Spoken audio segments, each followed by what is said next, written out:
We've asked a lot about the president's use of a mask and CDC guidance, but I want to ask about CDC guidance specifically because there is, going into the fall, kids going back to school, CDC still recommends universal indoor masking for kids in school, students, staff, and it seems out of step with some of the studies around the usefulness of masks for kids.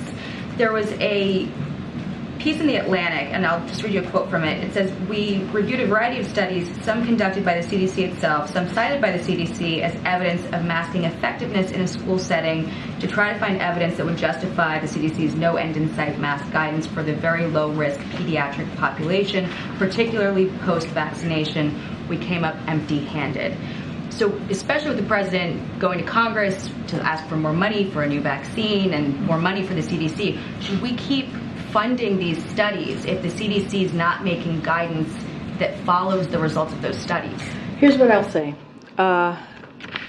We did something that the last administration was incapable of doing, which is putting forth a strategy to really truly deal with COVID-19 and this pandemic.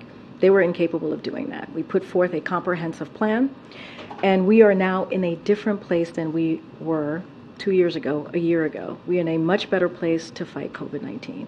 And we have the tools, and that includes masking. That includes vaccinations. And as you know, CDC and FDA said they're going to have vaccine by mid-September.